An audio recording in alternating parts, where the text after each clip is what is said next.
Next is coming all the way from Russia. Russia, Michael asked, hello, last week I started to do bent over barbell row, and I've had some problems with this exercise. I'm not flexible at all, therefore it's hard for me to maintain an arch in my lower back. For example, when I try to arch my lower back, I can't hold my knees slightly bent. What do you suggest that the problem is? Another problem is that I don't know what angle my back must be in relation to the ground. I watched your video, but I didn't realize. One more thing. After the exercise, I feel tension in my lower back. Is that fine? Thank you in advance. Okay, right after you do the exercise, you said you feel tension. Is it tension or is it a muscle pump? Because if it's a muscle pump, that's normal. Because by training the back doing rows, you're also using some of the spinal erector muscles, and that's going to give them a pump in that area. Okay, first of all, I'm going to tell you, wear a belt. If you're having any back training, wear a belt to support that. Second, now you said you can't arch your back, which would be just sticking your chest out and keep your knees bent. Okay, if that's the case, try putting your legs out a little wider and then arch, okay? That's going to take some of the pressure off the area. And what you're going to do is when you bend over, this is going to be completely parallel. Okay, so you want to go higher than that at about this angle. So therefore you see it takes a lot of the pressure off the lower back. This again is bent over. All the pressure mostly is in the lower back. Now coming up half that distance and sticking my chest up, it's much easier to stick out your chest, okay? And it takes it off the lower back. So this is the angle that you want to be when doing your rows. Another thing I would say, if you're experiencing these problems, it sounds to me, and you kind of answered it yourself when you said in your second sentence, I'm not flexible at all. That was your answer. You need to do more stretches, okay? You should be able to bend over and have your knees bent and arch your lower back. If not, that's telling me you're not stretching enough. Stretching is something you can do every day.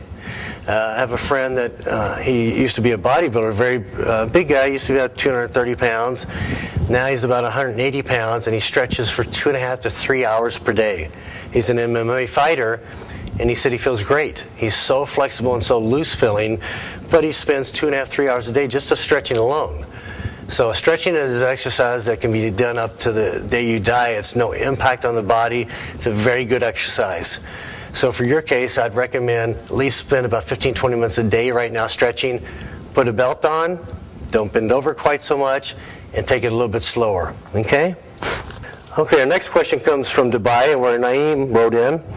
Hey Joe, my name is Naeem. I'm Lebanese and I'm 29 years old. I used to work out and have a good shape, really good one. But I think I'm so skinny. Can you help me and give me a kind of diet to follow? I'm like 144 pounds at 6 feet tall. I really appreciate your help. Okay, now a good diet to follow, that's, again, individual thing. Let's just give you some basic guidelines, okay? And I would really recommend that you go to our website, read the basic nutrition things on the fats, the protein, the carbs, telling you how many calories that is, and what exactly it is, so you have some knowledge. That's your best thing, knowledge, you know? The more you learn, the better it's going to be, and the easier it's going to apply these things. It's always better to do a diet, of course, where there's more meals, smaller meals. Try to have 4 to 6 meals a day, every 2 to 3 hours, with around 25 grams at least of protein per meal, okay? Since you're skinny, throw in a serving of complex carbs with each meal. A serving would be 30 to 50 grams of carbs, and that could be from sweet potatoes, even in your case, hummus, things like that. It has some oil in it, but it's a good source of carbs also, along with the bread.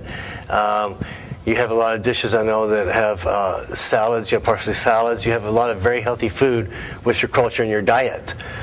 So if you eat the basic food that you serve, the kebabs, things like that, eat that type of food 6 times a day would be a good way to get yourself started back on putting some general weight on and some muscle tissue. That's what I'd recommend first of all. Since you've been training before, it sounds like you know about training. I'd recommend start back slowly, focus on the basic lifts, try to get stronger each week, and focus on the diet. The diet for you is going to be 70% of it.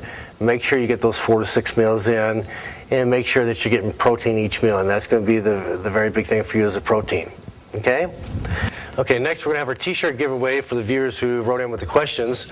I'm going to go ahead and draw a name out of here, and whoever we draw will be the winner.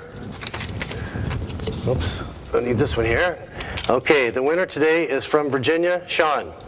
Okay, Sean, you'll win the Instructional Fitness t-shirt, and we're going to have someone from the staff contact you. They'll get your address, and they'll go ahead and find out what size that you wear, and we'll get that sent out to you. If you get a chance, go to our marketplace.